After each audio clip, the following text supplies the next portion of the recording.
Yo, what's going on?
All right, well, let's see if this works.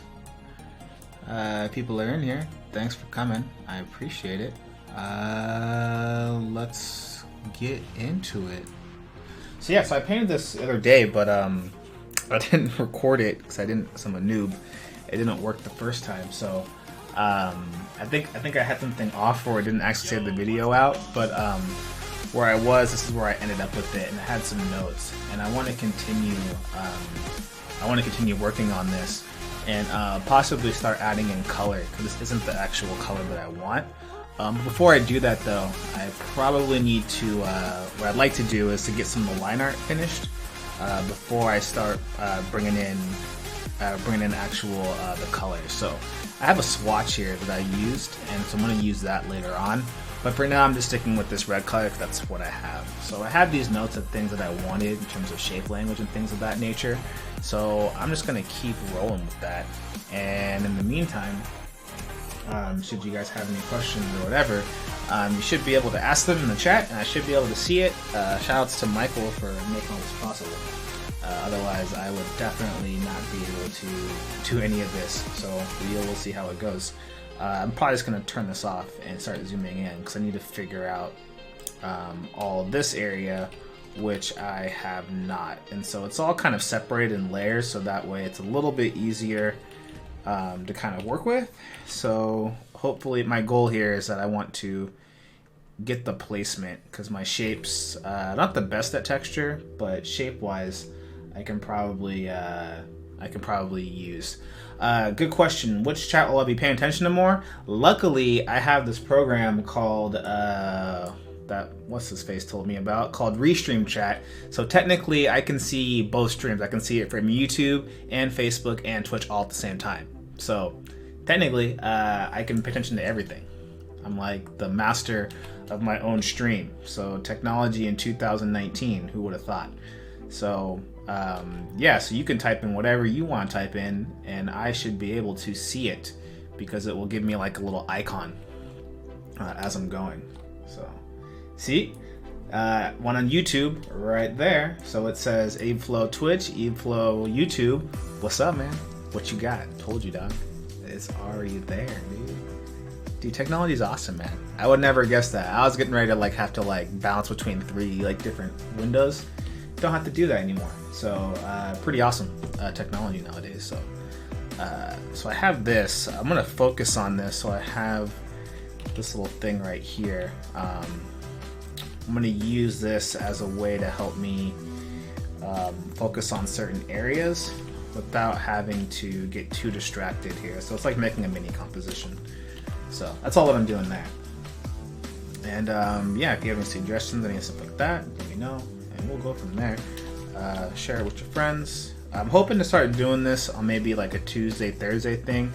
I want to get back to like paint overs and stuff, all that kind of stuff as well. That's what I'm hoping to get back to. So we'll see. We'll just see how it goes. They have a little goal thing, which it doesn't look right actually. It's supposed to say, I don't know why it says Princess and Davis, but it's supposed to say like how many followers I want to get. So I'm not at 49, I'm probably at like 12, but I'll figure that part out with Michael, because I have to get that thing figured out. But look at that, I have my name, has the track, it's freaking cool, man. Anyways, what I want to do is get this part going. So I'm just gonna make a new layer. It's all separated. And there's even some bad shapes here that I probably need to fill out just for the sake of argument, so that it looks nice, but it's not that important in the grand scheme of things that I can't see, or that these shapes don't look 100% nice. But it's actually good to try to make these things look nice, even with that layer on it, right? It's good to have this just because you never know when you might erase something and then it's gonna reveal like a bad shape or a bad like angle. So I usually will try to fix it if I can. So that's what I'm gonna do right now, is I would like to kind of just get a little bit more flow in here. There you go. In hopes that it will just look a little bit more visually pleasing to the eye. So that just means I can just make some, you know, I can always erase, which I'll probably do instead, and I'll just make that myself.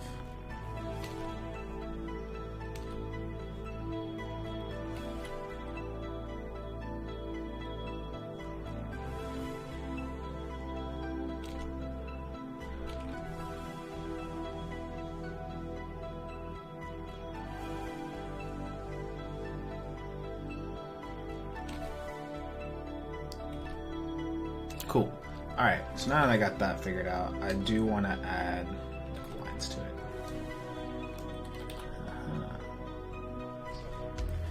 Yo, what's going on, dude? What's good? What's good, bro? Yes, I am live. It is in here. Actually, let me turn on the desktop audio. So then, right? Because they can't hear you unless you have desktop audio on, right? Yeah. All right, cool. Yeah. So I was just telling him how awesome you were about helping me set up everything, and how how all this stuff is now. I can see like all chats. Oh yeah. Yeah, man. Because someone was like, "Let's test it out." So he messaged me on Twitch, and the whatchamacallit, Twitch and the YouTube, and I was like, "Dude, I see both, bro." So Oh yeah. I could see everything. I don't know how to fix the follower thing though, but that is what it is. Oh, something's wrong with it? Well, right now it just says Princeton Davis 49 out of 50. I don't know if that's right, is it? Yeah, it should be. The name is the last person that followed you, or that subscribed to your YouTube. The number is how many subscribers you currently have. Oh, so maybe I already had 50 to begin with, right? Maybe that's what it was? Yeah. Well, actually, yesterday I think you had 43. Oh, really? Oh, well then. Okay, I thought it started from like 0, to be honest. That's what I thought it was. Oh, no. Because I was like, oh, okay, like that's probably why like I'm not, getting stuff. Yeah, man. Got that shit. Okay, well then it's all gonna increase. I hit that goal relatively easily. I expect you to hit 500 in like 2 months if you're consistent. 2 months, 500? I don't know about that. If you're consistent. If I'm consistent, yeah. Which I'm not. Easy. I'm just kidding. Not gonna happen. Not happening. It's possible. I like my chances. I like my chances. I don't like my chances. Actually, no. Actually, I don't like my chances. I'm kidding. I'm kidding. I'm half kidding. I'm not kidding. That's my favorite. I go half kidding, not kidding. I'm screwed. Nah, I think I can. I don't know actually what shape I want this to be. Honestly, yeah, I think I can do that. I think I just gotta find a good. I think consistency is probably the biggest thing, like you said. I just need to find a time that works for me, that I know that I can kind of stick to it, and if I do that, then I feel like I'm in a better spot. Yeah. So, I do think I can find that, given my current job and stuff. Like, I have the ability to have more free time and try new things out. I just gotta stop playing Apex. Oh, I haven't played since the new content. Oh, you haven't played Watson yet, dude? Dog. Nah. Dog, Watson. Actually, she's alright. She's not like, I don't know if she's meta right now, but she's like good in like pub, but like in ranked, I don't know if she's like amazing, to be honest. I think the issue is that on PC, there's a lot of hackers right now in that game. Yeah, I've heard about that, which kind of sucks because you don't really find that on console. On console, which is why I actually always like console for that reason, because like it's a lot harder to cheat. I mean, it's not impossible. But, yeah, it's not impossible, but it's like there's more safeguards. Yeah, I think someone already got to like Apex Predator, but then they figured out that they were cheating, and so they immediately like banned them. So. Oh yeah, I got rid of that kid fast. Yeah, because like even like the pros are like, yo, we can't get to that fast. Like it's impossible. So, but it is possible. But yeah, I've seen like, but even then, like I see them still like mess up. Like cheaters still lose to like Shroud and like Dizzy and stuff, and it's like kind of funny. Yeah, when you're that good, Yeah, it's kind of crazy. It's you like, can be that good that someone's like cheating and they're cheating, so instead like you kind of like bait them into situations, like you make them like use all their ammo, and so that you can like, or use grenades and stuff like that. Like, it just goes to show like better positioning can still win sometimes. Right. Like when you watch those folks and they're playing and they go up against a hacker, let's say they lose, they'll usually spectate to like be sure, and then you'll see like the hacker, their game sense is so bad, like they're trying to res their teammate while getting shot at, not taking cover, running with their gun out, like all like the fundamental stuff that would make a decent player, they're missing. The only thing they have is an aimbot. It's actually pretty pathetic. Well, yeah, it just goes to show that, like, yeah, you can have really good aim, but your fundamentals aren't there. It doesn't really matter. Like, it does matter, but you'll still lose to, like, a better player. And I think the same thing kind of falls in art in the same way. You know what I mean? Like, you can have use all the tricks. Yeah, you can have all the tricks. You can have all the 3D assets. You can have all that stuff if you want. I mean, actually, right now I'm trying to photo bash for the first time with some character stuff. Just practicing. Yeah, just trying it out, and like I'm bored out of my fucking mind. Like I don't know, I feel like it'd be more fun to just paint this.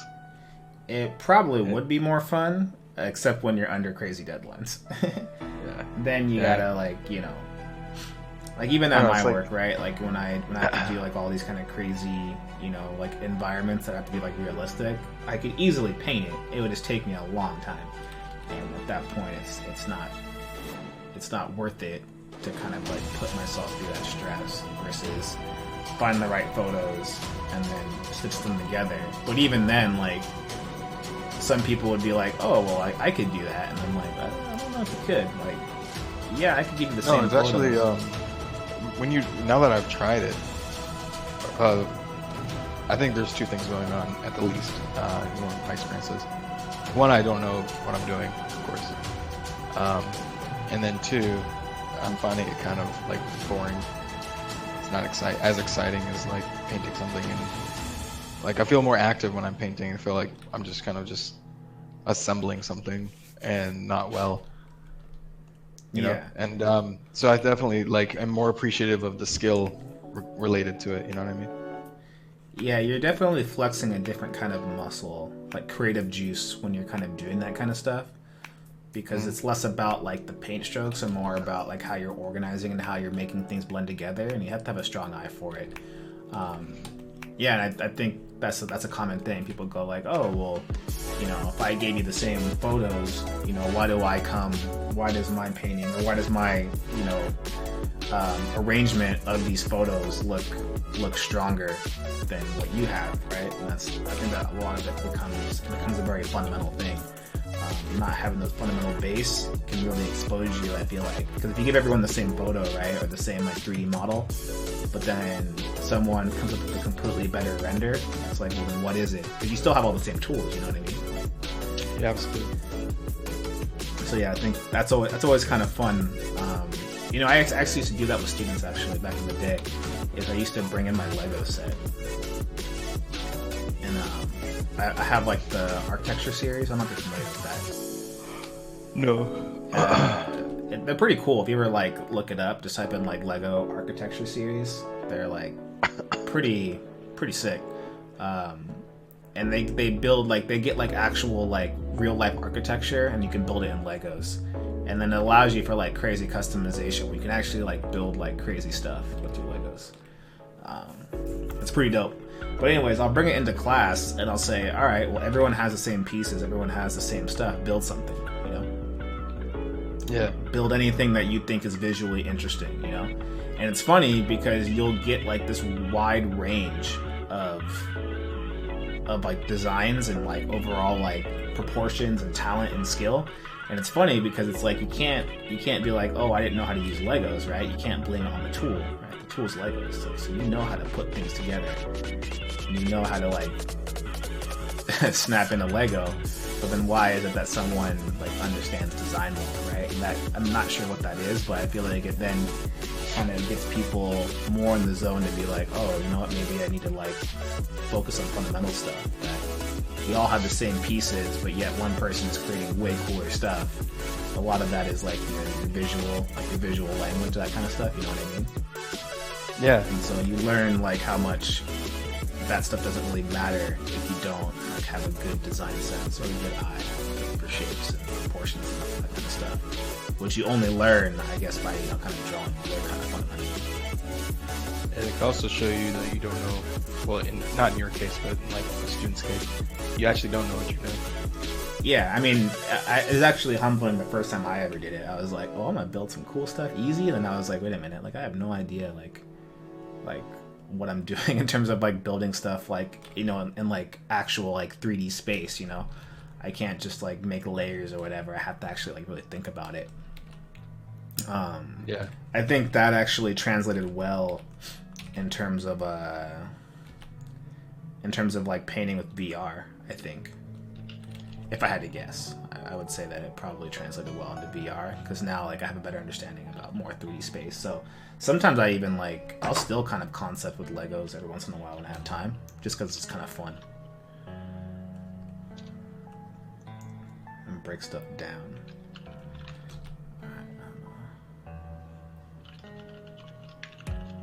Almost done. This is like the tedious part that I don't want to do, but I kind of need to do it. Drawing rocks.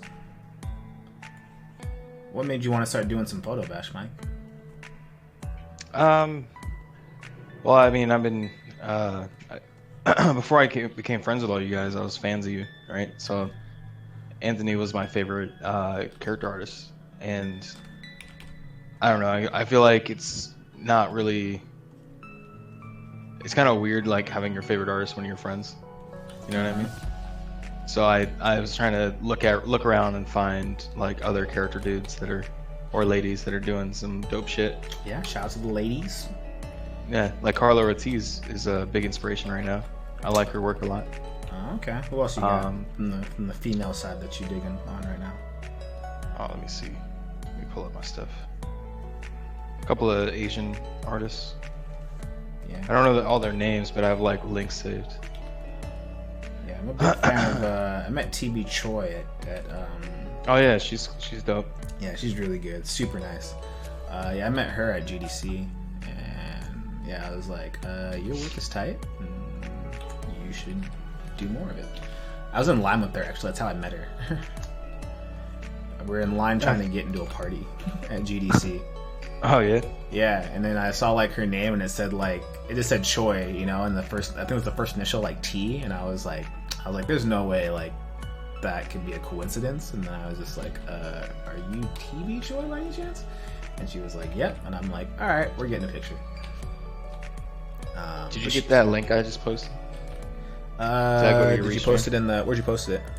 Posted it YouTube, so I assume it would go to Restream. No, I did not. Ooh, interesting. Does it not send me links? Maybe it's a setting. Could be a setting. Yeah, maybe it's a filtering. I'll send it on. Here, look, check it out, filtering, right? I bet you it's a filtering issue, guaranteed. Hide. No. I'll send it to you through Discord anyway. We'll try Twitch, actually. Try Twitch. See if Twitch works. Alright, yeah. Let's see. Give me a sec to load you up. Yeah, so here we go. Here's a question. This actually might be a question up your alley, Michael. It says, if you don't mind, I'm going to ask a general question. So I get a lot of anxiety when I think about drawing and painting. Any tips to keep in mind? Okay, any tips or things to keep in mind to keep studying and more light and enjoyable? Yeah. I'm like right in that shit right now. Yeah, so you've been kind of going through that, Mike. I guess why don't you take that question? Well, I would say not the anxiety part, but I can sympathize with the anxiety from a different angle. Like I had it in a different way, more related to health, not related to art specifically. But what I will say is something that made studying much more light is just admitting to yourself that you don't know what the fuck you're doing, and like just being honest and like find somebody that you really trust their insight and opinion, whether that's a friend, a peer, someone you look up to. It could just be a YouTube video. It could be Kalen. If you ask him a question, if he tells you, it could be anything, right? And just like take what they say to heart. And if they tell you you need to do something, like you should believe them. Look at their accomplishments, their work, and that they you have to judge this part for yourself. But if they genuinely want you to improve, which most people do, they're not going to lead you astray. So we trained him wrong on purpose. yeah, right. So for example, a good example of this is early on in one of the mentorships I took with AJ. The first thing he noticed and told me was that my values were trash. And I was resistant to it for about 10 minutes or maybe less. And we like had a little back and forth where I was like, nah, man, I've practiced that stuff. I know what I'm doing. That's not the problem. It's something else. It's something else. And then I like stopped myself because I realized I was doing that. And I was like, oh, you know what? Obviously he knows what the fuck he's talking about. I'm in his class. You know what I mean? Like, why am I trying to argue that I know what I'm doing when clearly I don't? He's telling me I don't. I should believe him. So then I go and I take steps towards fixing that thing. And the way I studied it was to ask questions. So if the comment is that I don't know my values, then the question would be, how can I improve my values? And the first things that come to mind, you just try it. So the first thing that I thought of was like, what if I eliminate like subject matter and I just paint shapes? Like imagine Play-Doh, like you just clump it up and you're trying to just paint like clumped up blobs, right? And the first several ones I did were actually pretty flat, and I just kept telling myself, okay, so if my values are flat, clearly I need to have more contrast. So every time I do it, let me try to dip into the darks a little more and a little more and a little more until it started feeling a little too off. And after doing like 20 of them, it was so clear to me that my values were trash previously, right? And so I wouldn't have taken that step if I wouldn't have trusted in that insight. No, and I also wouldn't have thought, right? And I wouldn't have thought of that solution if I had gone into it thinking I knew what I was doing. I thought of like, what would somebody that has no idea how to do this thing try? And then I tried that thing. And there are some cases, I don't want to go talk forever, but there are some cases where I tried things and they didn't work right away in a study, and then I tried a different thing and it did work. So you just got to start experimenting and realize that like when you study things, your objective is to gain knowledge, and it's not necessarily to make like badass paintings right away. Like that's not your goal. You want to come away like with more knowledge than you went in, and over time the work will accumulate. All right, appreciate that, Mike. Keep dropping that knowledge. So the people that just joined, if you know, just joined, the question that Eb is asking, or EB is asking, is, you know, is how do I get anxiety when I paint, and he wants to know how to like keep things light. The question I would probably ask you second is, why do you feel pressure, or why do you feel anxiety? And if I had to guess, I would imagine it's because you're afraid of the result. You're afraid of the result might be bad. And so I would probably challenge you to ask, like, well, what's the worst that can happen if you make a bad drawing, like as you're painting or studying? Unless you're currently working for someone. I mean, obviously there's probably consequences to that, but I think a lot of that kind of comes from, in my opinion, the link worked, by the way, in Twitch. Okay. Yeah. I think a lot of that comes from like social media and pressure. So I don't know if you guys have this problem, but like I used to have this problem that when I wanted to like post something, like I'm like, it's got to have a lot of likes, it's got to be like featured on DeviantArt, right? People have to share it and post it.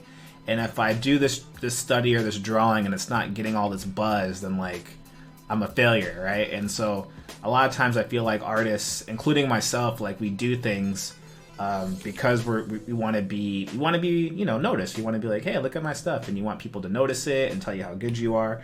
And so I think sometimes that creates that pressure on you as an artist, where you're like, shoot, like I'm about to paint something or I'm about to draw something, and if this doesn't look good, like what am I gonna do? And I used to go through this a lot because I used to hang around people like Anthony Jones. If you guys know who that is, I'm sure you guys do. He was my classmate. And so for a good while, Anthony Jones, Edgar Cardona, Nino Aguilar, these are all artists that I went to school with. When I was in school, I was the worst artist. And so it just felt like a constant beatdown, I'm sure, like mentally, if you kind of understand what I mean, where you're drawing something, and I would literally be like, yo, check out this thing I drew. And then they'd be like, okay, well, check out what I drew. And you're like, mother, right? And you're just like, this sucks because no matter what I do, like I'm constantly getting owned, or like I'm just constantly getting my ass kicked. And that can kind of weigh down on you, like emotionally. Like I totally understand where you're coming from, because it's almost like you're playing a game of like basketball or something, and like no matter what, like you're just always losing. Like even when you think you're about to come close, like you just lose. Or you're playing a fighting game with someone, and like no matter what, like you just you just don't have the right answer to be better than them. And if that happens like for a long period of time, it's very, very easy to get discouraged. So I would say that try not to think about the results, and try not to like worry about like the other artists that are doing stuff. Like just try to just worry about yourself. I know it's like easier said than done, because like I didn't have to grow up during like Twitter and stuff like in my art career. I mean, we had Twitter, but like it's not what it is now, right? Twitter's like crazy.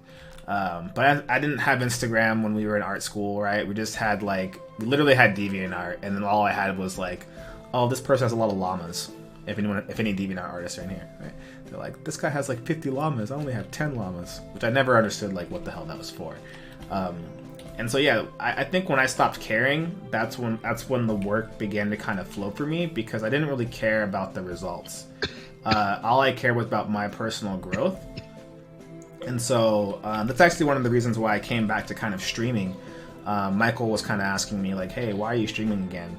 And I kind of told him this last night. I was like, before I kind of felt like I was streaming because I needed to get followers, or I wanted to have clout, or like, I wanted to like people be like, oh, you're so good or whatever, or like to make money, like, and those aren't like bad reasons to want to do something, right? Like money, like to get notoriety, those are all fine reasons to have something. But I told him for the first time, like, I don't really care about that stuff really anymore, and I want to just kind of paint to paint, and I want to hang out with people or engage with people that want to do the same thing. So I think when you stop kind of like, maybe take a break from social media, take a break from like ArtStation, those things will really, really like help you like not care, and you just kind of care about what's important to you, which is learning and growing and being better than you were, the day before. So I think that anxiety, you kind of build up in your head a little bit sometimes, I think.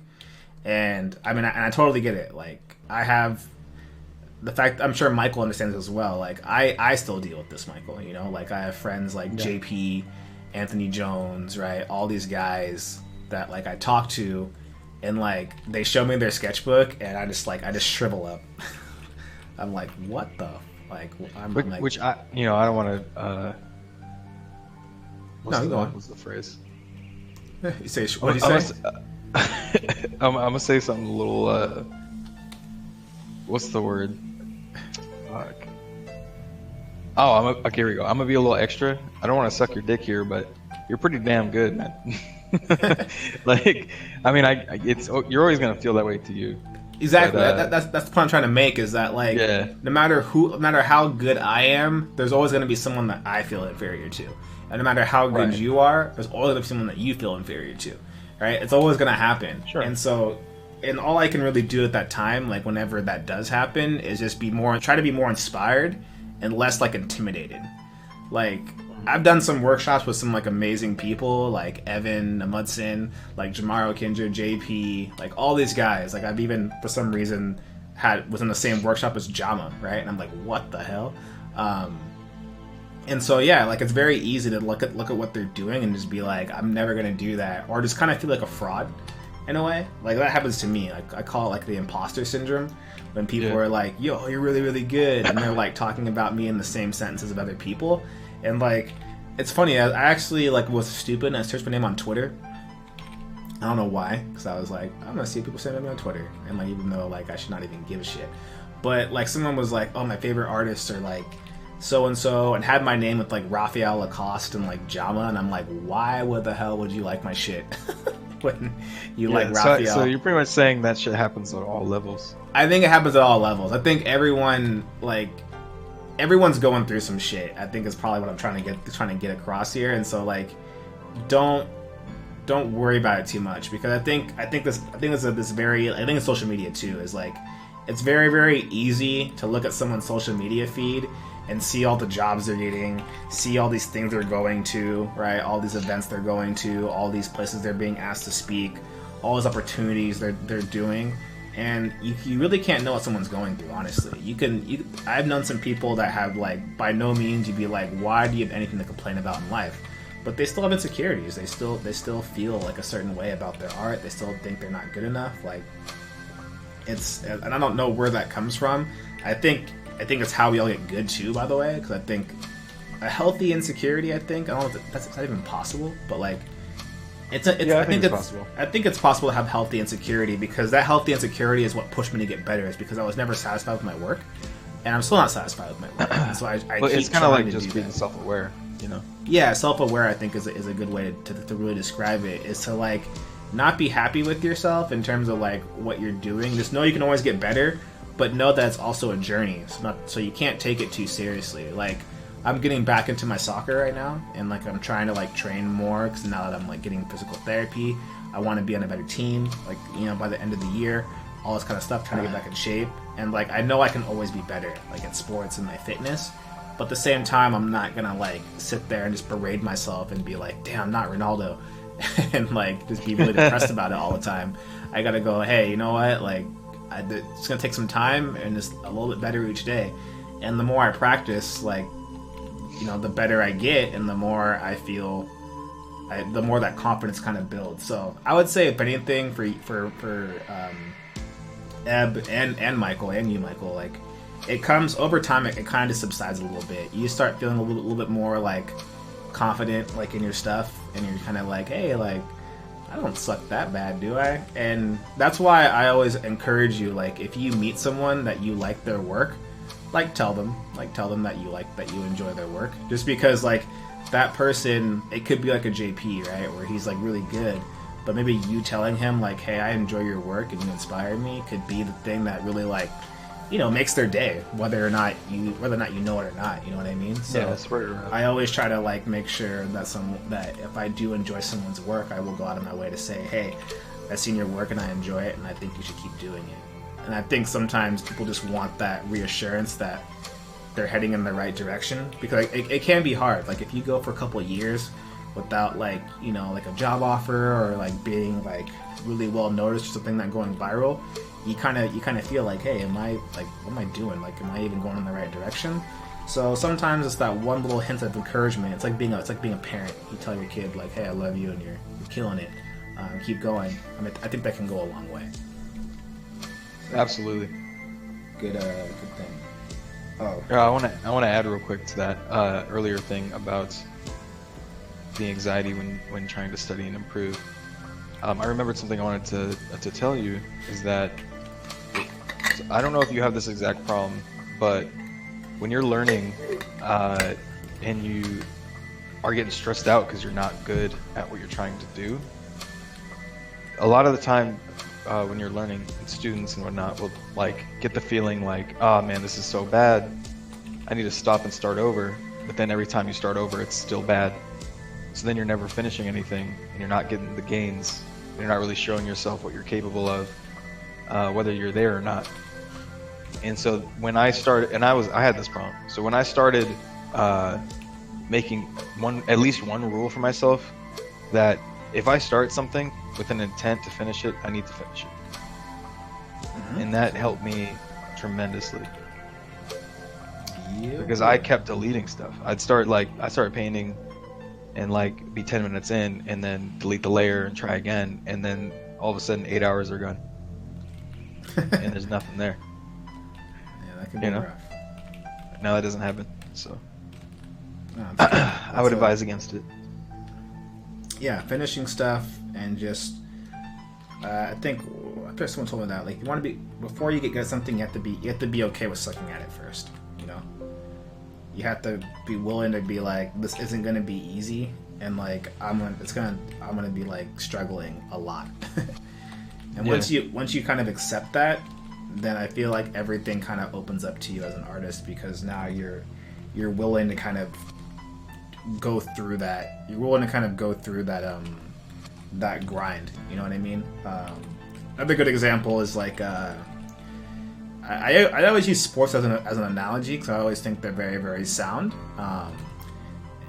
Because there's a lot that kind of goes on with like athletics and training, and in terms of like actual, like whether it's sports, martial arts, anything that's like physical, there's actually like a lot of correlations, I think, like artistically, that really, really help out. A good example is when I was at ILM, there was a guy named Carl Lindberg. He's still there, I think. He's a really, really good artist. He's a Swedish concept artist. He's like badass. He did mixed martial arts for a while. He's like really good at it. And so he was like, hey, do you want to learn? Like, do you want to learn mixed martial arts? And I was like, sure. And so he's like, all right, like, 3 times a week, 2 times a week, we'll go to the gym at the ILM, gym downstairs, and we'll spar. And I'll show you some things, and I'll show you some of my techniques, and we'll go over some fundamentals, like that kind of stuff, And so I can tell you, I got my ass kicked for a good like 2.5 months, and it kind of sucked. Like I would come back with like a bloody nose. Like I thought it was gonna be like Street Fighter, where like I just parry shit and do Daigo. Like, you know what I mean? Like I was like, I got this. Yeah. I play fighting games. It was not like that at all. And I could feel how awkward my movement was. I could feel how just like how out of water I was, like a fish out of water. I was like, I have no idea what I'm doing. And each time I kept getting hit, like, and it sucked too, because I'm like, man, I don't want to get hit anymore. And I'm tired of like getting hit and not like hitting him back. You know what I mean? Like, yeah, that like really, really sucks when you're just like, I really want to hit this dude, which is a terrible thing to say, but I'm like, I wish I could hit this guy in the proper context. In the proper context, I wish I could hit this guy and not get hit back. I'm like, why? Like, why am I so bad? So, over time, I kept going, I was trying to like figure him out. I was trying to study, like trying to like look up things on like how to be better with my striking, just better at my movement, better with my cardio. And one day, it was really, really funny. I remember it because one day, like I think towards the end of it, like towards the end of that 3-month period when I was doing it, I finally hit him. Like, I finally like hit him clean, where like it wasn't lucky. It was like I sensed what was happening. Like I could read the situation. It all happened like in the span of like a millisecond. But like I read what was happening, and I was like, okay, this is the information that I'm seeing in my head. Like I should do this, and if I do this, I think it's gonna work out. Like I think I'm gonna land a hit. Like if I do this. Like, and at that point, instincts took over, and I hit him. And I remember it was so funny because when I hit him, I just stopped. I didn't do anything else. I just stopped. And he was like, "What are you doing?" And I was like, I can't believe that just worked. And he's like, "Dude, you hit me. Like I'm stunned. Like keep hitting me." And I was like, "Oh, okay." And so I was like, "Oh shit! Like I fucking did it." And so it was like hours of training for like a second of happiness, if that makes sense, right? It was like hours and hours of training to know in that 1 millisecond what to do when he was approaching me a certain way with his hands up, right? And art can feel like that too, where it feels like you're doing hours and hours of training just to make one right mistake when you're painting something, to know, hey, that line shouldn't go there, it should go here, right? It's hours of training to know, hey, this shape is going to work right here. And so a lot of it becomes instinctual. And so the more that you train, the more those things become like part of your instincts, and the more you get better at it. But sometimes it will really feel like hours of training at your craft for like a second of like glory, where you realize that you're not making a mistake, where you go, hey, like me 5 weeks ago would have put that color there and it would have been wrong, or me a day ago would have made this stroke on this like rock and it would have looked bad. And so that's how you kind of have to look at it too, is like just know that sometimes those gains, like with art or like fitness or whatever, can be really, really small. Hold on a second. Okay, so another question. Whenever you guys get to it, he said, what do you find your ideal ratio of study to fun application is? Do you only study until you feel mastered it, say like a week or two, or do you work on fun sketches throughout the whole process? Okay, let me think about that. Okay, let me read that again. What do you find your ideal ratio of study to fun application? Well, studying should be fun to me, like in theory, right? I don't know. It's become fun for me. Yeah. Do you only study until you feel like you've mastered it? I mean, I think studying. I don't think. I think studying will stick with you like forever, in my opinion. Like you'll always be studying. Like I still do life drawing. I still like practice soccer fundamentals. Like it never really goes away. So I don't really think of it like till I mastered it. Like I just keep doing it, and that's not going to change anytime soon. And so in that same vein, I don't think you get to a point necessarily where you master it. I just think you become more and more competent. Yeah, I don't think you think about it in terms of like, in 2 weeks I'm going to be a master at this specific thing, because every single thing within art has multiple angles to it. So it's like, for example, I studied anatomy and I made some gains on anatomy, but then now we're finding that my proportions aren't so good. So it's like, although I studied anatomy, there's still an angle that I need to tackle and making sure that I do all my proportions right. And then once I do that, there's still going to be something else probably, and then it's going to keep on going, right? And then all of a sudden, I'm going to feel even more competent. I wouldn't even say I mastered anything. And like Kalen just said, he goes to figure drawing. AJ just started going to figure drawing again too. And I recently was looking in my area to find figure drawing sessions, and I can't find any. The closest is almost 2 hours away, which kind of sucks. Gotta get naked yourself, man. Draw yourself in the mirror, bro. So I was thinking of reaching out to a local art store that I knew from my college that's down the block, and see if we can organize our own figure drawing sessions. Did you read like, hey, you take off your clothes and I can just draw you? That'd be cool. What do you think? I don't think it'd be that lax. I was thinking like, there's got to be some people around here, that want to do some figure drawing. Yeah, maybe we could organize it. You gotta find your own community, and you gotta be willing to build your own community. If you don't have what you need, that's definitely an important thing too. Is like, don't wait for it. It's good. It's good that you're trying to find. You're not, instead of making an excuse. That's a very common excuse that I'll hear. I'll be like, you need to go to left drawing, and they're like, well, there is no left drawing, and it's like, well, make one. Well, I don't know how. You know what I mean? Like, edge control. Yeah. I always use it as an example of like. They were like, we don't have any workshops. And I'm like, well, go make one. And they're like, well, I don't know how I would do that. I'm like, well, look it up. And then all of a sudden, they made edge control. Like, people always think that, like, edge control is, like, made by, like, these, like, professional, like, super rich people. But it's actually just made by, like, a few students that the original idea came from. Like, yeah. Like, that's crazy to me. Like, to think that, like, they were. Why is this? Hold on a second. Why is this not working? Why am I selecting through this? Does anyone know? Sorry. On Photoshop, I'm holding down Control, and it's not selecting what I want to select. And it's auto select. So what the hell is that going on? It might be. Well, I guess it wouldn't be an invisible pixel. What's that? Sometimes, like, you paint on the wrong layer, and it's like a glaze on top of that. Right, let me see.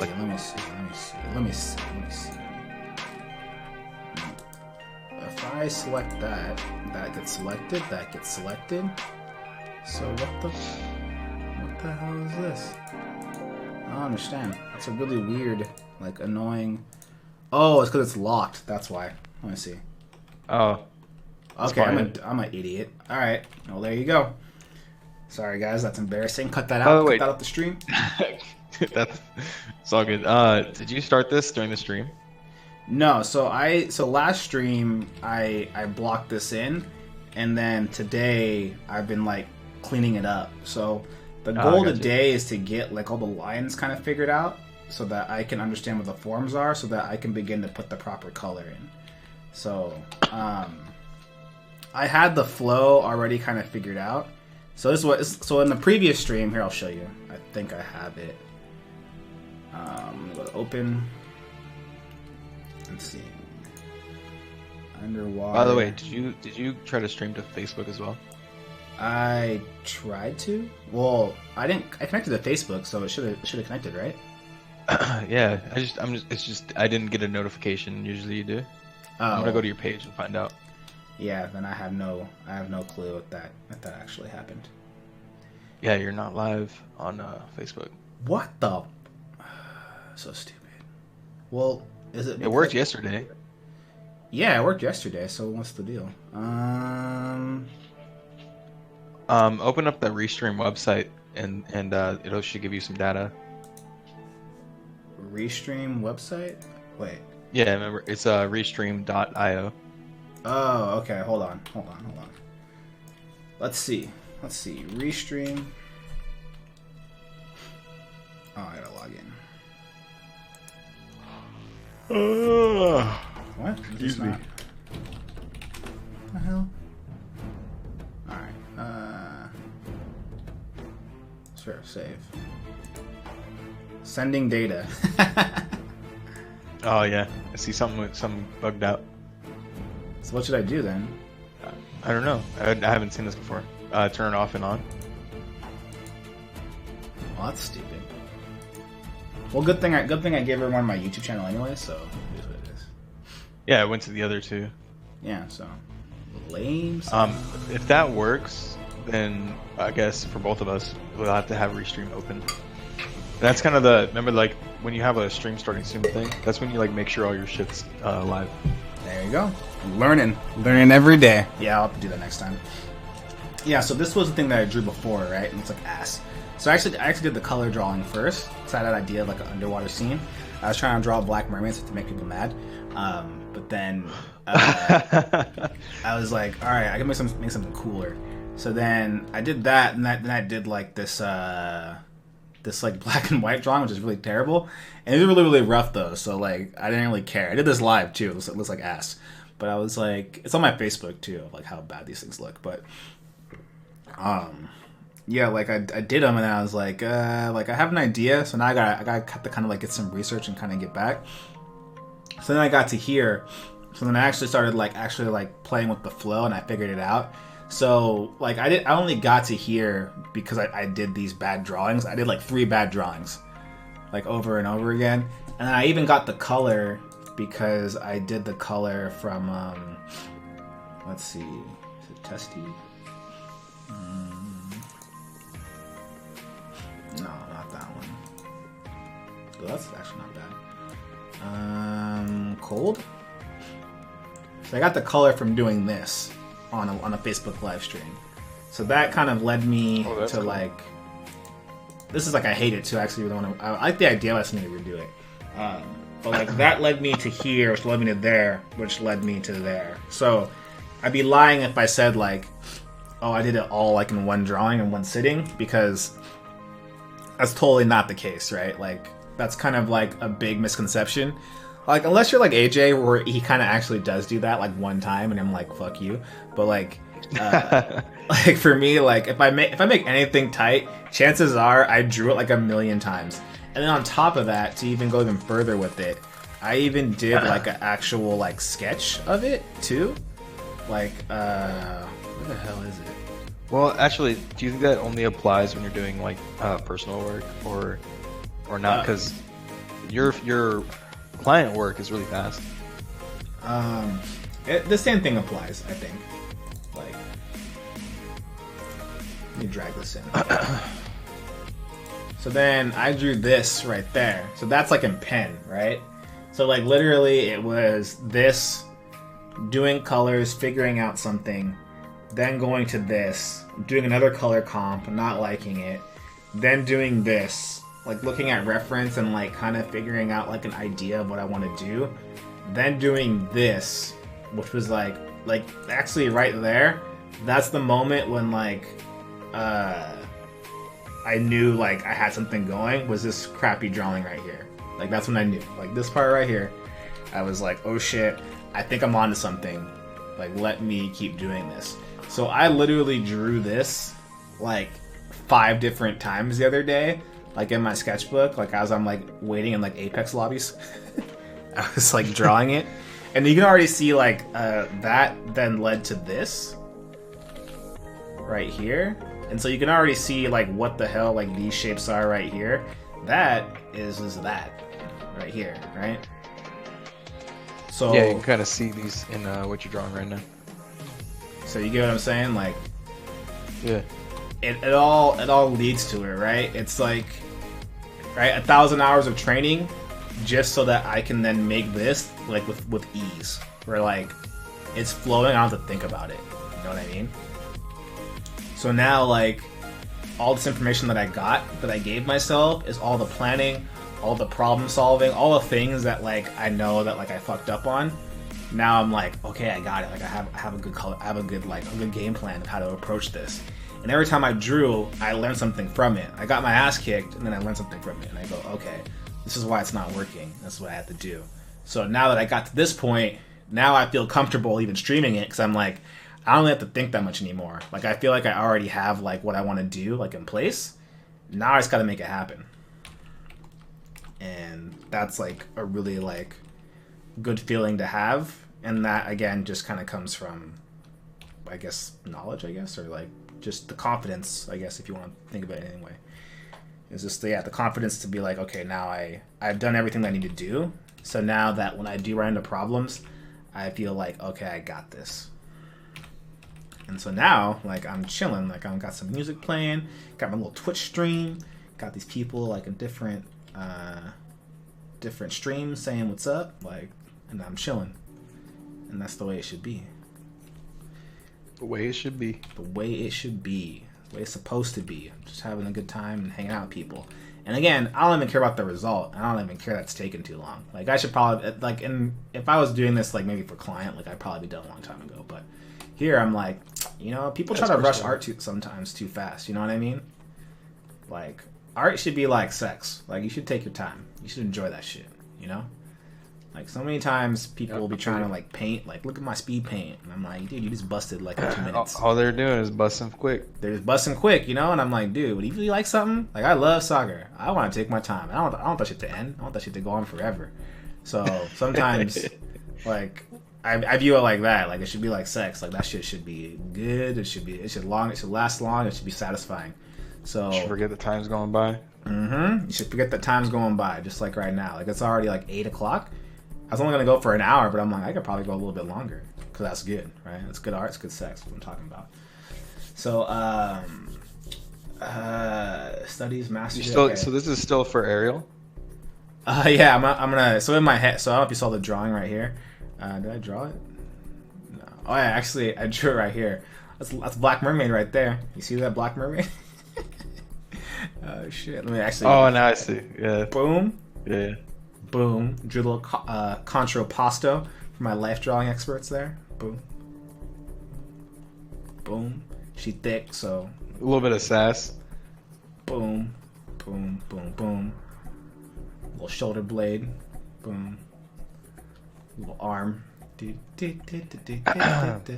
afro. I'm just kidding. Maybe cornrows. Nice.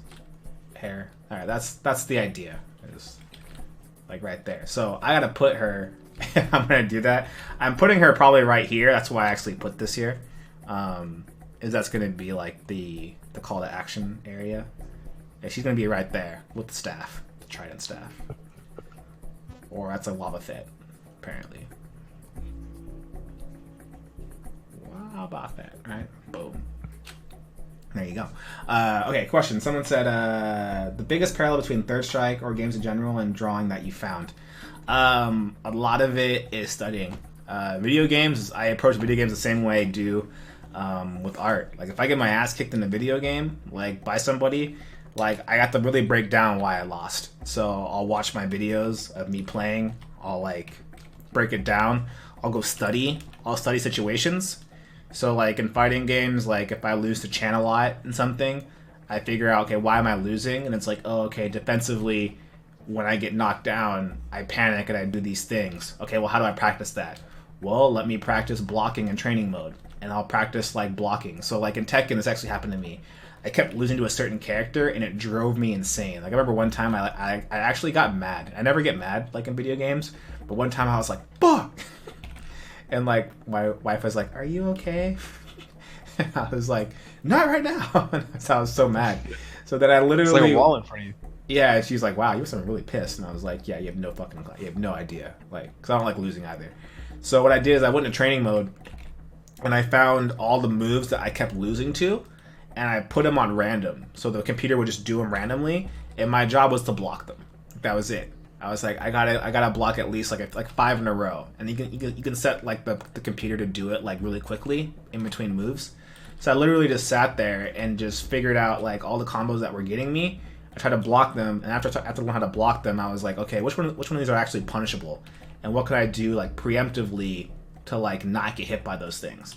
And then by then, right, it's kind of like a scientist. You're breaking it down. Now I'm breaking down all the scenarios that are going wrong, and I'm breaking down all the things that I can do preemptively to not be in that situation. And then next time I play a character like that, I don't lose anymore because I'm like, I've seen the scenario before. I know exactly what to do in that scenario. And so the same thing happens in art, right? Like in art, when you start running in the same scenarios, whether you're drawing an arm or drawing like a leg or drawing a rock or whatever, you begin to find like commonality is a word, or like common situations that you find when you're drawing or painting, and you know, like, okay, I make the shape like this, and then I then cut it out, and then I, do this, do that. Like it becomes very automatic, right? And people go, well, why do you know that? Why does AJ know that? Well, he knows that because he's done it a million times, so he knows the problems that's probably going to arise, and he already has a solution to figure it out. And that's how you know, like, you're starting to get like the meta right there. When you start, like, you do things without having to think about it. So like when I do shape language, people ask me like, well, how'd you know like that shape was going to work? And it's like, well, I've done it a million times that I'm just kind of betting on it, and okay, it worked. So that's how you begin to kind of figure out, you begin to get more confidence, you know what I mean? Like, because you see in our situation. Same thing in soccer. Like, it's really funny, actually. It happened to me the other day, is like, I was playing in the midfield, right? Like, this is the middle in soccer. And I was receiving the ball with my back turned. And there was a guy coming to, like, get the ball from me, right? And they were like, Kalen, like, there's a guy coming behind you. And, like, instead of, like, actually looking, I just immediately, like, did a spin move and I turned to the right. And the guy, like, and I passed the ball off, so he didn't get the ball. And he was, like, so in awe that it happened. He was like, how the fuck did you know, like, where I was going to be? Right? He's like, I really want to know. He's like, 'cause there's no way you should have saw me coming, because like you had no view of me. And I told him, I was like, well, before I got the ball, I took a look behind me. I knew where people were. I'm like, now that probably would have changed because I turned my back. And I was like, but I knew that if someone said man on, that chances are that person had to be coming from this direction. And chances are, if that's the case, then I need to turn this way. And I'm like, so I wasn't 100% sure. It was more of like an educated guess. I was like, but I've been in a situation before, and I know that like 9 times out of 10, if someone's going to try to get the ball from me with my back turned, they usually come from this direction if I'm on this part of the field, right? And that came from years of playing soccer, right? That I just know that's probably going to happen. And so then, of course, in that moment, right, I just react to it, and that's what it is. And so that kind of knowledge is kind of very similar in soccer, where like you don't, or it's very similar in art, where you make a stroke or you make like a decision, and someone goes, well, why'd you do that? And it's like, well, given me doing this a million times over and over again, like I feel like that was the right move because like I've done it a million times, and it usually works out when I do that. Now it doesn't always work out, sometimes I still lose the ball or whatever, but again, getting a lot of experience and understanding the situation and the results that come from it, I think is like one of the biggest things that you can learn from like sports or from fighting. And you can learn to kind of incorporate that in your art so that things have become, again, very like situational, where you know in what situations to kind of paint things, whether so like I know like things are going to happen when I paint a rock or I paint a building. Like I've practiced it enough that I'm like confident on what's going to happen. So hopefully that answers his question, which is a good question, by the way. I want to start changing the colors, but I left myself notes actually right here. And so these notes I left myself at the end of the last stream, and so I'm hoping that will help me figure some things out. Like whenever I can't finish a painting, I'll leave myself notes of what I want to fix later on, so that way I don't forget. Because a lot of times too, you just forget. Like you do a painting and you come back to it tomorrow, and then you like forget where you left off. This helps me remember like what I was thinking.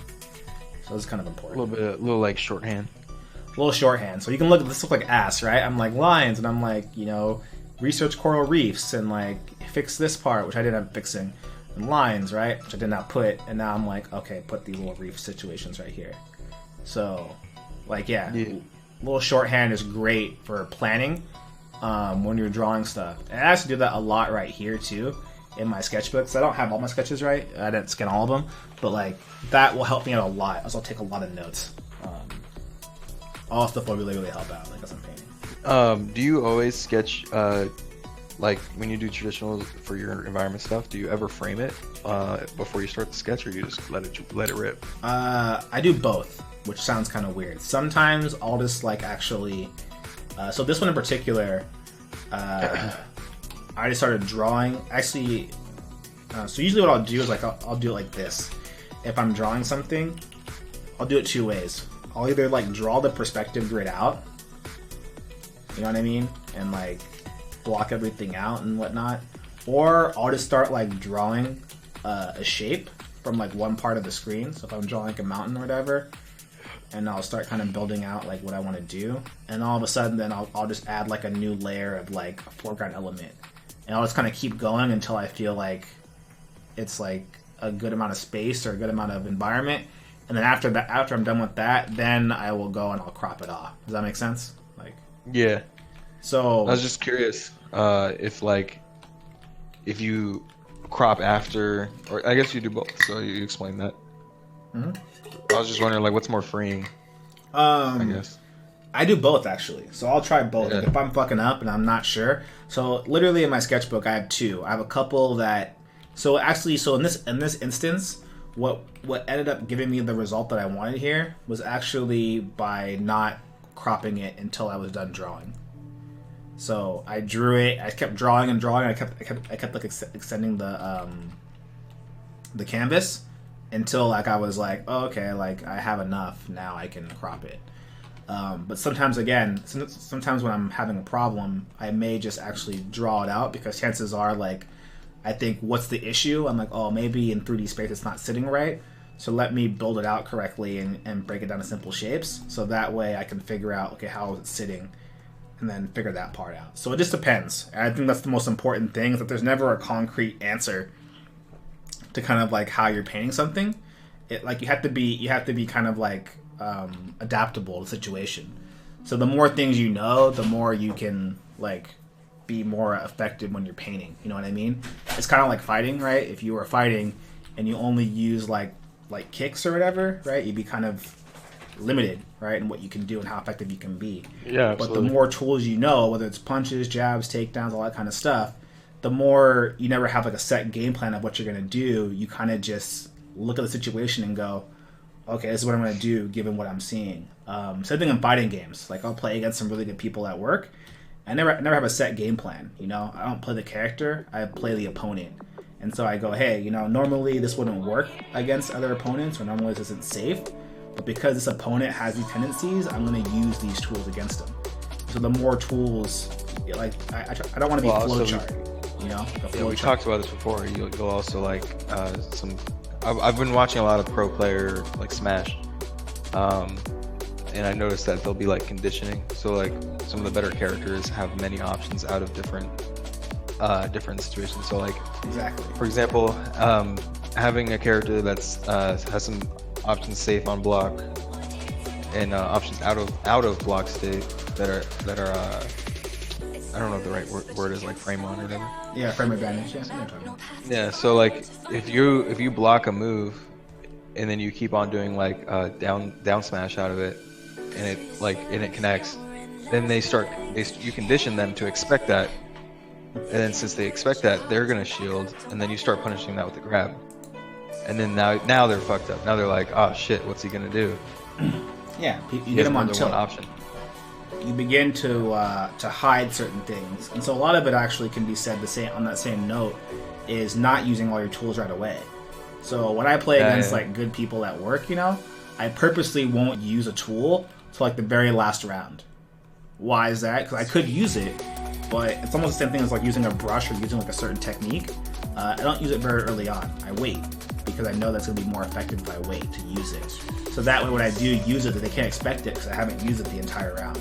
And so sometimes there's something to be said about holding back your tools, right? Holding back certain brushes, holding back certain like ideas, because you want to save it for when it really, really counts.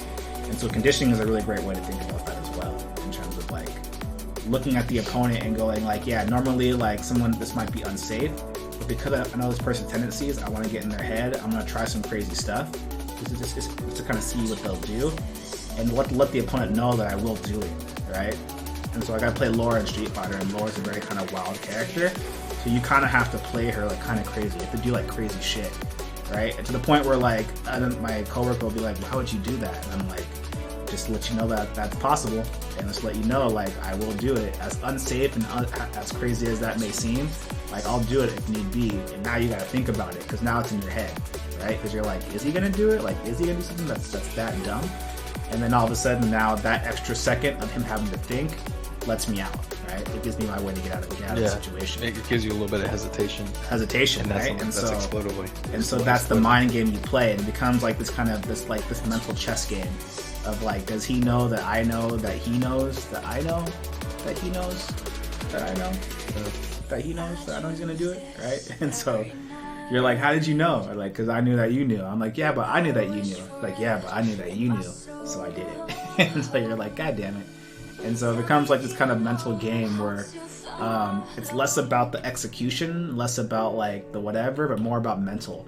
Like, that's why sometimes I don't like to play fighting games, because it's actually very, very mentally draining. Because like, especially when you're playing against good people, like you're constantly having to like look at like the game that you played before, and take that information and study it and be like, okay, like he did this like 2 games ago. Is he gonna do it again? And it becomes tiring. That's why sometimes I'd rather play like dumb games that like I don't gotta think about, like Overcooked or whatever. Apex. Oh, less even not that. Minecraft, and I just kind of chill out. So yeah, it's actually a good question. Like fighting in general has a lot of good correlations to art. Like you try to box someone and get your ass kicked, and then you'll think about it. Like I've always joked that like if you had the same negative impacts from boxing as you did in art, you'd be so good. You know what I mean? You can feel it. Yeah. Yeah, like if when I fuck up in boxing and mixed martial arts, you know what the result is? I get hit in the face, and it sucks. Like it's a very self-correcting thing. The first time I tried to block high, and I put my arm out too far. I thought like, oh, I'm gonna do it like Daigo and try to parry it. I got freaking nailed in the face and it hurt like hell. Or, like I had a bloody nose. And immediately after that, I was like, yeah, I'm not gonna do that again. Like I saw the result, and that's what it was. Imagine every time you like did bad anatomy, like your computer punched you in the face. Like, or my dad.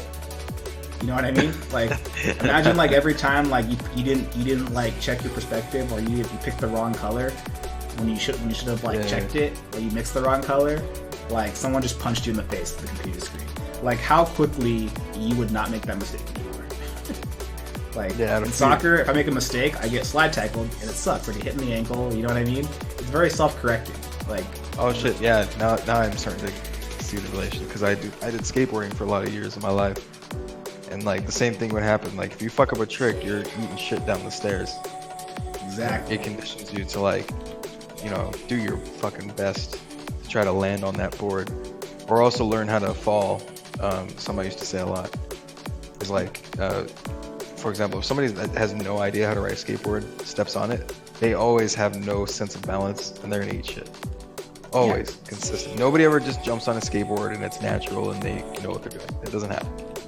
They can get accustomed pretty quick, but like your first time standing on it doesn't feel right. So then to get to the point where you're riding and you're going hella fast, you're jumping downstairs, you're flipping the board, all that shit, you're gonna end up falling a lot along the way, like a lot, and you're gonna fall on concrete, you're gonna fall off of things, you're gonna fall onto your board. It's gonna hurt. People break their fucking bones, and so exactly. there's a way to fall like gracefully, if that makes any sense. Yeah, like you catch yourself. Or like for example, midair. If you fall and you're just gonna fall forward, and you could fall on your jaw, right? Which is bad news. More experienced skateboarders, they'll twist their body and throw their shoulder to the ground. And that's the way to not fuck up your jaw, is to take the impact on your shoulder. Another thing you can do is try to roll. It looks a little exaggerated, but it really makes the pain a lot less. It's like judo, dude. Like judo is the exact same thing. Like when you get thrown, you have to land a certain way. Otherwise, if you don't, like, it's gonna hurt like hell. And the same thing, like, a good example is volleyball, right? I remember one time I tried to play volleyball, like, on a team, and I didn't know how to dive correctly for a ball, you know? And they're like, this is how you dive for a ball. Like, don't dive this way, because if you dive, you're gonna, like, hit your chin on the ground, and you're gonna hit your wrist, and you're gonna break your wrist. And I was like, okay. So of course the ball gets hit to me, and I dive the wrong way, and I literally hit my chin on the floor, and it hurt like hell. I was bleeding. I did it again, and I immediately didn't dive the right way, and like I hit my wrist, and it hurt my wrist really, really badly. And after that, I was like, nope. Like, so I was awkward in doing it, but I wasn't hurting myself, right? And so it's very self-correcting. Where the coach was like, dude, don't do that. If you do that, you're gonna break some shit. Just like in boxing, he's like, hey, don't do that, or you're gonna get knocked out, right? Keep your hands up, or you're gonna get hit, right? And you're like, okay, I gotta keep my hands up. So even though I'm not good at it, or maybe my form isn't that great, I'm keeping my hands up so I don't get hit. And so you learn it, like, it's very self-correcting. I really wish there was a program where, like, if you fuck up, someone comes and like punches you in the someone comes and punches you in the face. Maybe I can make that like an art. I don't know. There's like also studies against that shit. Like there's evidence that doesn't actually help. I think it helps more. I don't know, but like I'd be hard pressed if I came to your house every time, knock on your door, and then like. Then I'm gonna fight you, nigga. What the fuck? we're throwing hands. But you can't. But let's say like I get some big dude with me, and I just punch the shit out of you. Shit, that's just fucked up. You would be like shit. Like I don't wanna fuck up again. I'll tell you a story of my friend. That one time that got a bad grade, and I came home to his house, and he got a bad grade. Right, he brought home like a C or a D or something like that, and the dad was like, "Put on the boxing gloves," and I was like, "What?" And I was like, "Hey, I'm gonna go," and he's like, "Nah, you can stay," and I was like, "What?" And he tried to box him, and this is when we were in middle school, right? And the dad's freaking huge. Yeah. So he tries to like defend himself, gets freaking clocked. Like you ever seen like Dragon Ball Z when you get hit and you fly across the room? It's like that. And then all he said was like, "Don't come back home with that grade ever again."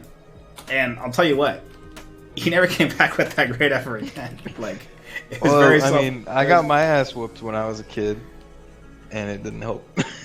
All right, you gotta get your ass whooped correctly. Maybe that's what it is. You just had a bad ass whooping. I had a black dad. The fuck? I had a white mom that yells really loud. Michael, what the fuck? Well, all right, maybe there's a little shock, or maybe just someone to like verbally berate you, right? Someone verbally berates me and says, "What?" That's what I'm saying. It depends on the individual. All right, like if Terry Crews came at me every time I messed up, Terry Crews came out and just told me like what an idiot I was, and I'd be like, "Oh man."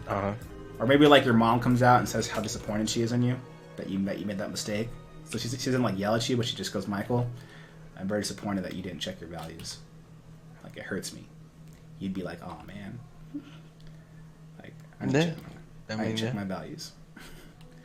So that could be a thing. I don't know. So yeah, there probably is some rules where it's probably like really, really bad. But anyways, very self-correcting. It's nature. In terms of like sports and stuff, I learned a lot from getting my ass kicked, and then I learned to not do it again. It was very, very, very, very easy lesson to learn. But it doesn't work for everybody though. So don't punch somebody, by the way, on stream. People watching, don't punch your friend if they mess up. Just like tell them like, hey, stop doing that, please. Punch him with words. Punch him with words. Just be like, hey man, I'm disappointed in you. Just tell them that. It's like the worst. We're like, I'm not surprised. I'm not mad. I'm disappointed. Like, if AJ told me he's disappointed in me, I'd be like, oh, I fucked up. I'd be like, oh, dude, he hates me. Like, if like AJ's daughter Delilah was like, yeah, I'm disappointed in you, I'd probably cry. I'd legit cry. I'd be like, fuck, I fucked up. I gotta do something. I gotta do better. No, I wasn't ready. Right? Like, that's how it is sometimes, man. Wait, let me figure this out. Okay, I could probably start adding color, maybe. I don't even know. But I'm starting to feel like nice about this, that I think in my next stream it might be good to start getting texture. I think texture's gonna be the next phase here. Because I can take my time with this, so I feel like the next stream will be some texture. I'll probably go to my wife that's done making dinner because she's like making it. But what I mean by like actual like texture is getting more than one color in there. Something I always do is I always try to like add like another layer of detail. So I'll get like an off value and I'll throw it in there like this, like that. Just, yeah, exactly like that. And the hope is that it will, well, not this value, it's actually probably 224, let's go back to 19. Ian, the narrative is it's going to be black Ariel. It's a Little Mermaid painting. What's up? Someone in the chat on Twitch asked, is there narrative to your painting? No, it may not be black Ariel. Well, the idea is like an underwater scene. It's supposed to be underwater.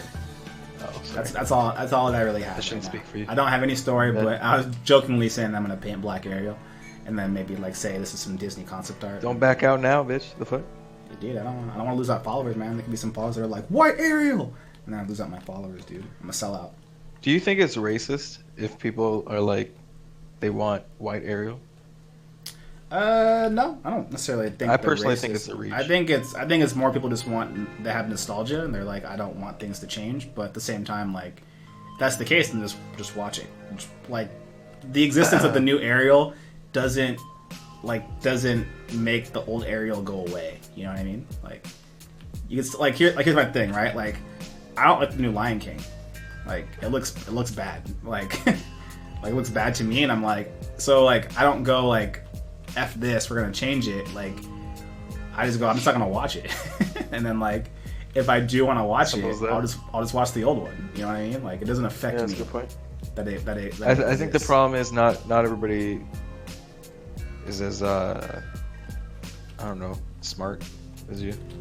Yeah, like there's a lot of things that like I've never liked, and I go like, okay, like if you change something, I mean, again, the story has nothing to do with the race, so it doesn't really matter. So in that part, and again, like that's the case. If it's really in Denmark, then why the fuck is it a Jamaican crab? Like you really went far out of waters, like to go there. So. Yeah, I mean, I can see where people are making those arguments of like it's a mermaid, it's not real. Doesn't pertain to the story. But let's put it this way. This is the way I look at it. Like, how many animated movies like they've made of people of color? Like, how many do they have? Like, out of their catalog? Animated, like feature, like whatever, like 3D. I don't know, dude. So probably like with 5. With a black protagonist. Yeah. A black female protagonist. How many do they have? Oh, none. Exactly, right? So, like, I mean, there's literally none. Right? So, the fact that they want to make one, and people's argument is, like, you're taking away my nostalgia, it's kind of like, you have, like, imagine you having, like, 50 video games, right? Like, 75 video games, right? And, like, I want to borrow one. Like, I want to have one. And you're like, nah, dude, this is my video game. Like, you know what I mean? It's like, can I just have one? Like, you having one doesn't erase like the 50 that you already have. You know what I mean? Like, and you can still have it. And it's like, well, why do you not want me to have it? It's like, because it's mine. It's really, really fun. And it's like, cool. Other people want to have something too. You know what I mean? Like, I wouldn't really care because it's like, I have like 40 other movies that I can watch that are really, really cool, that are kind of catered towards me. So it's like, why do you want to deny someone that having that feeling? It feels very selfish in a way. Like, that's what it feels like to me. I guess, yeah. So if someone goes, well, how would you like it if I made like a white person like this color, right? Or let's suppose said, like, what happens if I make like a white Disney princess or a black Disney princess? I'd be like, it's kind of fucked up again because you still have 75 games and I still only have one. You get what I'm saying? Like it's different in the fact that you still have more. It's like complaining about someone that like doesn't have a lot of money. You're like, why does he have all that? Like, why does he get to have money when I'm still rich? It's like, it's a really weird concept. I never understood it. It's like that exactly same thing does happen. It's like Mario Kart. Hold on, let me give my perspective because so like when I first heard the news, I didn't lose sleep over it, but I definitely was more on the side of like, why are they making her black? And not in a malicious way. Which then when I saw the arguments online, people were going so far as to call them racist, people that thought that. And I was like, the fuck? I'm not racist. Yeah, I'm the actually a term black racist person. gets thrown away. Like this is coming from like a minority myself, right? I'm black. Right. I'm Half like, black. We I'm throw not that even term out coming a from lot, it like. so we should. First of all, I'm not gonna see the movie anyway, even if it was a white chick, because I'm not a little girl.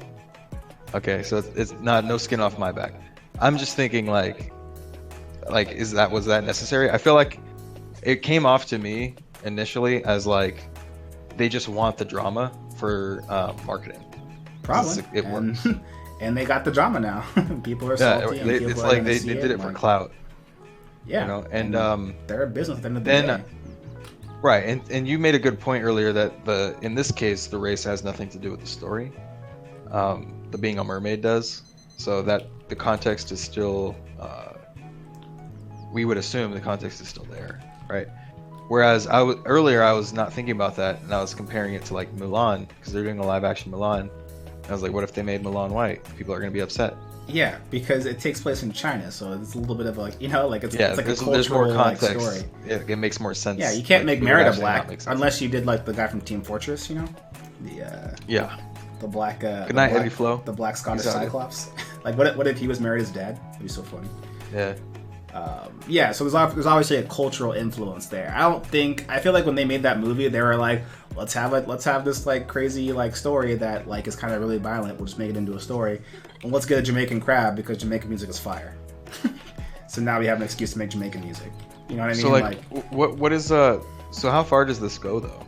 Is what I wonder. And just like an objective thought, like for example, are we gonna have a black Batman? Oh, probably. Because like we could say, Bruce Wayne is also a fictional Idris character. Elba as Batman. That'd be so dope.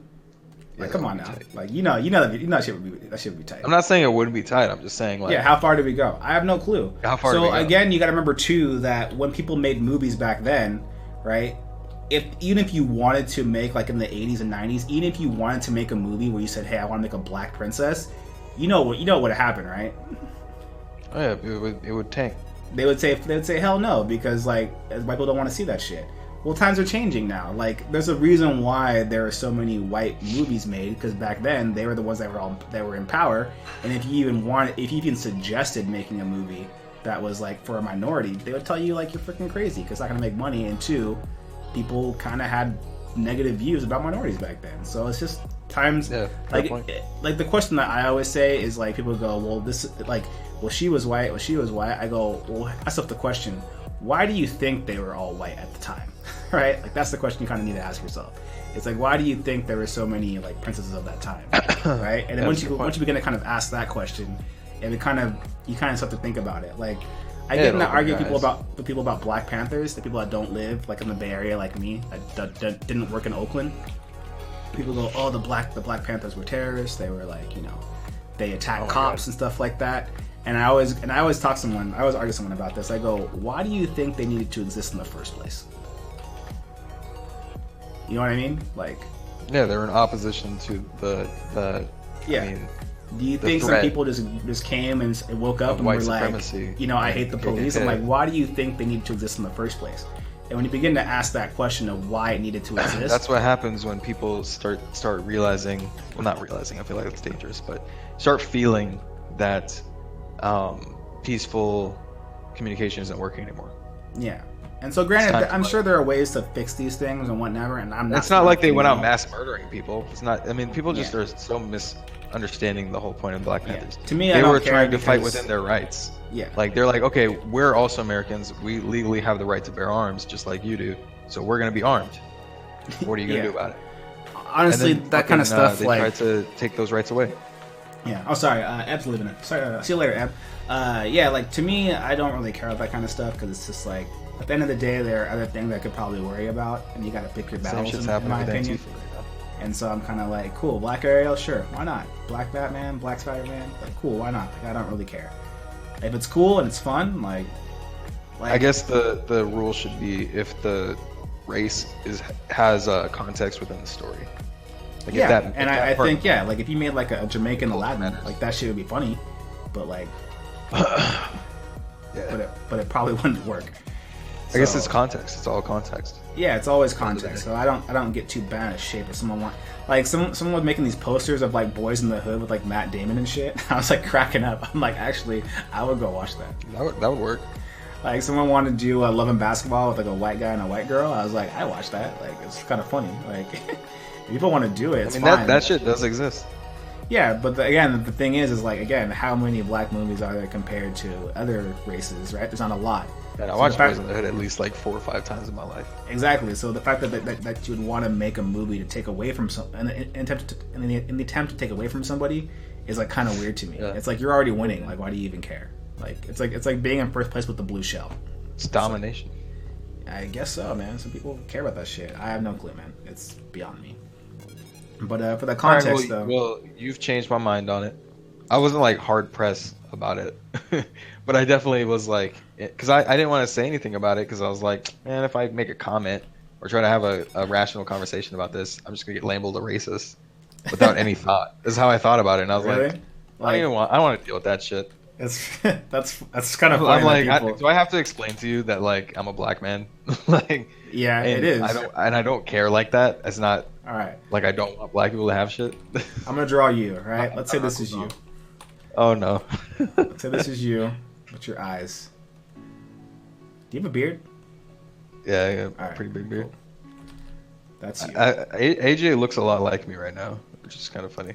And let's say these are all the movies behind you that like are about you, or like look like you, and like. Why am I mad? I don't know. All right, cool. Right, and that's your. You have dreads. I don't know. Anyways, let's say these are all the movies that have been made. Right, like all the animations, like Disney. Top of my head. Right, it's just a huge stack. Right, and you can watch any of these. They're not going away. Right, and let's say this is me. No, I don't watch movies. And I have but I get the point you're making. Right, let's say this is me, and I have Princess and the Frog. And the new mermaid, right? And I'm like, hey, I'm making a new mermaid. And you're like, fuck you. Like, don't you dare take this away from me and put it back on my side. How dare you? Wait, what the fuck? Why am I representing that? I don't know. I'm just saying, like, that's the argument some people have, is like they have all this stuff. That's not even my argument. It's like, it's disappointing to me that people were like, no, like, I don't want to share. Yeah, there is that, though. Yeah. And I'm like, but then people go, well, what if I took yours and made it into my own, right? And I'm like, but then I'd only have one thing now. You know what I mean? It's like you still have like now it's like 50-1 instead of 48 to 2. You know what I mean? It's a very weird argument that I never got. Maybe because I've been raised to always like share. Like it's a very like weird argument that people have, and it's just really funny to me. When people go, well, how would you like it if I took something from yours? It's like, well, I don't really have anything, so why would you take from me in the first place? And they're like, and then they just get mad. I'm like, all right, cool, whatever. So, I'm drawing 5 black mermaids in here. Yeah.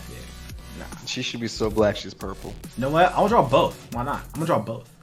I'm gonna draw a redhead and a black chick and a black one. It's gonna go viral. It's gonna be like Kotaku.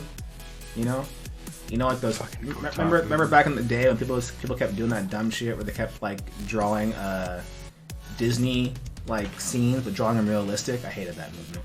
But like, people did it for like clout. I'm gonna do that. Do it for the Vine. Do it for the clicks. Yeah, I'm gonna do it, and I'm gonna be like, actually do it for Twitter, and then that shit blows up on Twitter. That's the new meta. I don't know if I want to be famous on Twitter ever. Ever? Dude, Twitter is like they love you, and then one moment they freaking hate your ass. Like, man, like, I mean, that's every platform, bro. Yeah, but like I've seen some like really good artists that like are dope, and then like they're posting stuff, and then there are people just complaining about it, and I'm like, do you know how dope this guy is, and like how lucky we are that he's like posting this shit, and like you're complaining about like this like being a spoiler to you, or like this like not being right, and like the entitlement sometimes of people. I'm just like, just shut the hell up and just accept it for what it is and just enjoy it. Like, there's some people like that, and I don't want to be. Oh yeah, the new Pokemon game, they have Nessa. Who? Black.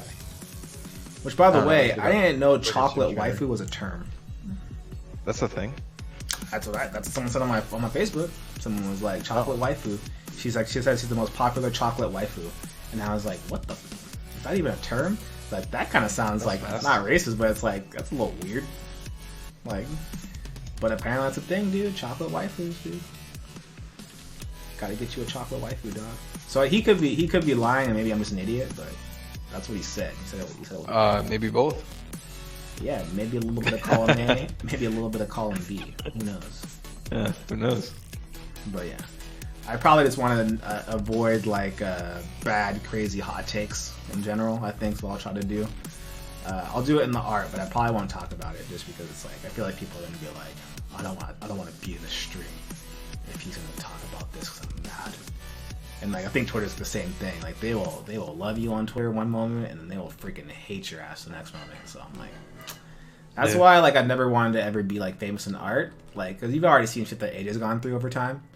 Like, put me behind the scenes, like, so that way like I don't have to deal with like crazy people. double-edged sword.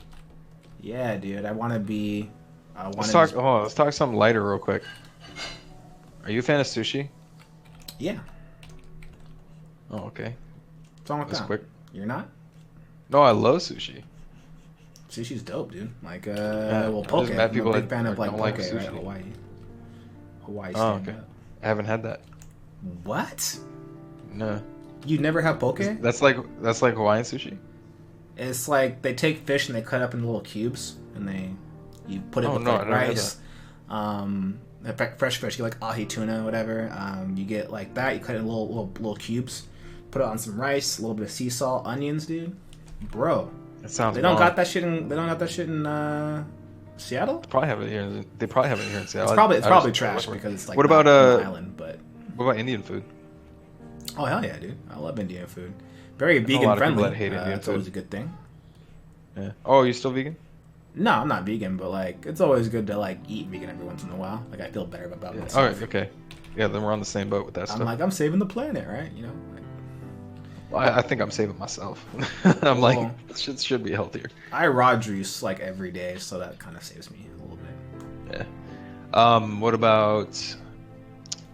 I've heard that you guys went to Korean barbecue a lot. Yeah. Heard that a lot. I've never been there. What's that like? Korean barbecue? Dude, what the f- Yeah. Well, shit. I guess when you get here, we have a lot of things to do, dude. Well, AJ will take you, but I'm sure like Aaron Pinnell will take you, or someone else will take you. Oh yeah, I'll be getting around, hanging out with people. Just imagine like it's like a black cookout, but like you just sit at the grill all the time. Oh, so it's one of those where you cook your own food? Yeah, just think of it like a cookout, but like you're at a table with your friends, and now it's just Korean meat. Yeah, that's kind of cool. I guess that's cool. See, that's the good life. It's easy. The food tastes good. That's all that matters to me. Yeah. See, look at you.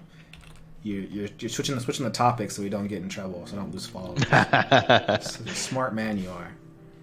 As if people would think. Well, if people really care about that, then I'm like, alrighty, you probably. I'm the one that had the hot take. People are gonna call me a racist.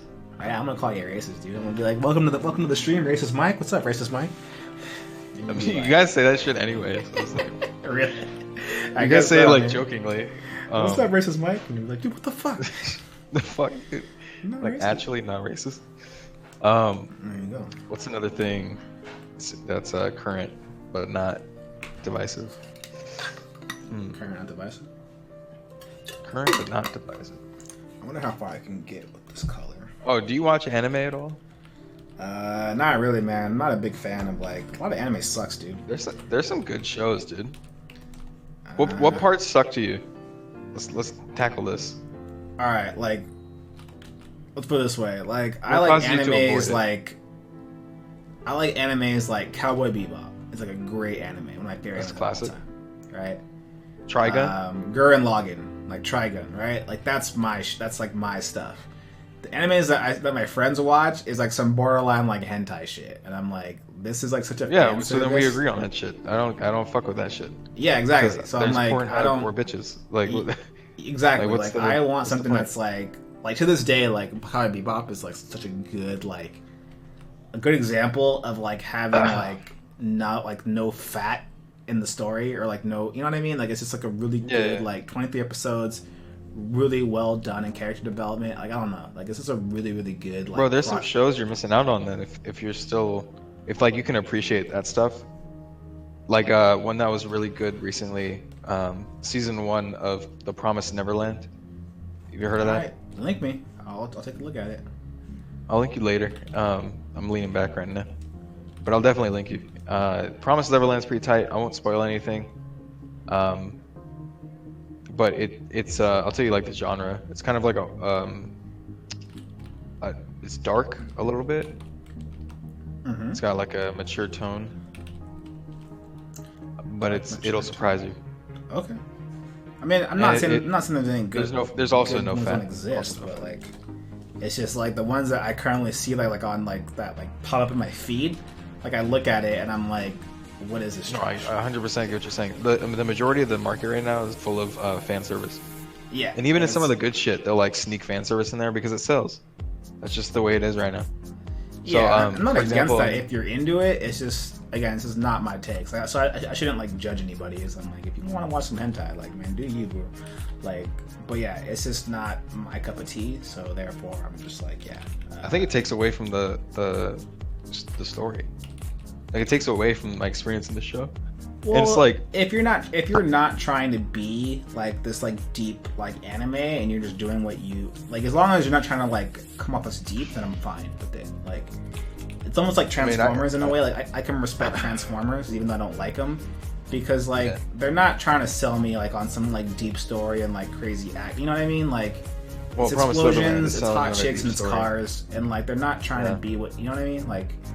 Yeah, I respect it in a way. As long as you're not trying to like sell me. Like it's like Ninja Assassin. Like Ninja Assassin's a terrible movie, but when I watch it, I get exactly what I came for. You know what I mean? Like like so there's more like One Punch Man and Mob Psycho are both really good. They're like action based, but there's no fan service, which is or slim to no. I think One Punch Man has like a character that has a little bit of that. Yeah. But she's barely on the screen. It's like Fast and the Furious. Like I know what I'm getting in it, you know. Yeah. What else? There's two new ones that just started airing that are really dope. But I can't say if they're gonna end up with fan service or not because it's only the first episode came out last week on both of them. It's Fire Force and then Doctor Stone. Fire Force is dope because the whole concept is that like it's like imagine firefighters, but like they're the shit.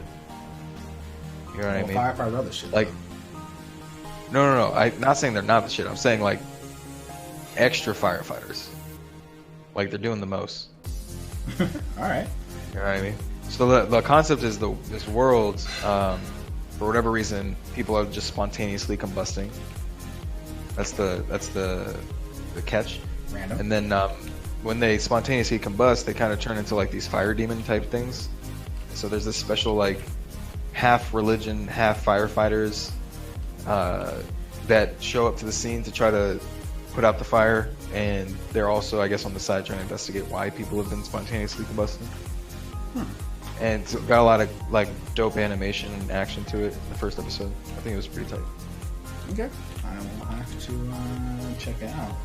Anyway, I just think you're missing out. I think when folks say like I don't fuck with anime, I think they're just like judging it based on either one of two things. Usually, the community or the fucking fan service. Fair enough. No, I love with anime. I've clearly named some anime that I like, and I'll put it this way. I am very picky about anime. Like in terms of what's popular right now, like I look at what's popular and what's like constantly being like marketed towards me, and I'm like that looks like trash. So it's almost like good music, right? It's like, oh, I don't mess with mumble rap, right? And it's like, oh, there's probably some good mumble rap out there. Like I just don't know what it is. You know what I mean? It's like chances are I just haven't. No one's linked me to like some good music that I can get behind, even though I'm not a fan of it.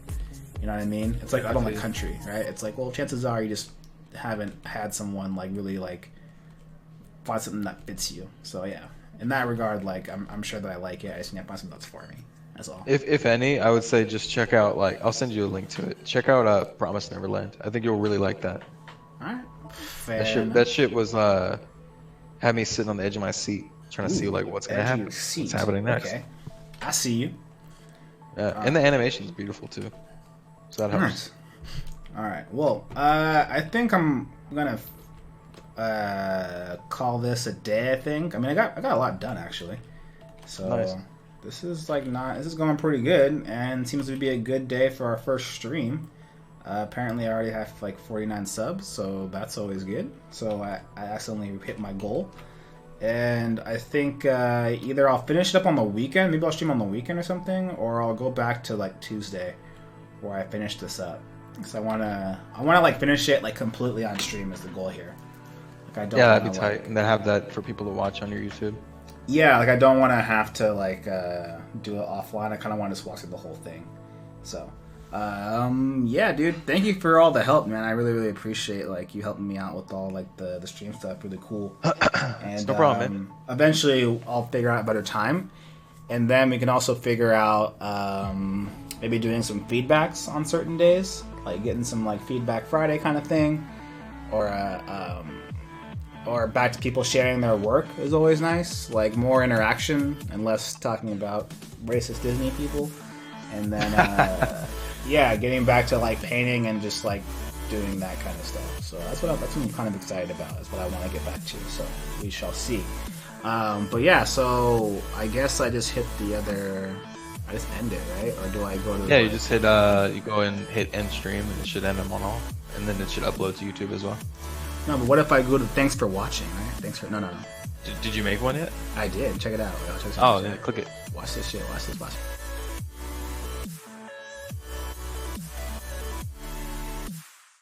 Oh, that's nice. There you go. Yeah.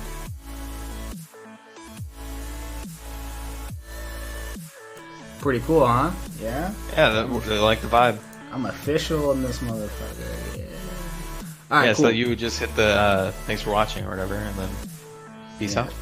All right, dude. Yeah. Okay. So I'm gonna do that. So I need to have like a cool ending like phrase. I don't know. No, you don't. Fuck that shit. No, Don't fuck get hit. that shit, dude. Don't get hit. Don't get hit. Caught me slipping. Yeah, dude. Yes. Anyone in the stream, thank you guys for coming through. Please share it with your friends if people are interested in it. And I'm gonna try to keep doing these until I have some new work to show. I think that's gonna be a fun thing. So appreciate it, Mike. And now I'm officially. I wonder if my mic is still on though when I go to the starting soon thing. So thanks for watching. It shouldn't. Yeah, it shouldn't. All right, guys. I'll see you guys later. Take care and peace out.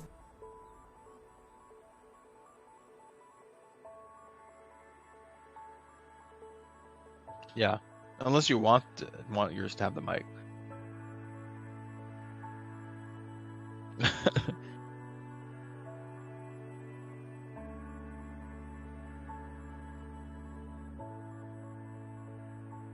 Yeah, I don't know the answer to that one yet. Yeah, definitely. Well, I'm glad that it became digestible and you were able to take advantage. So that's cool.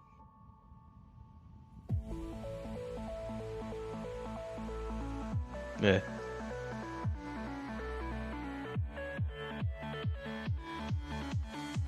When's your class start? Oh, wow. Okay. All right, man. Yeah. Yeah. Peace out.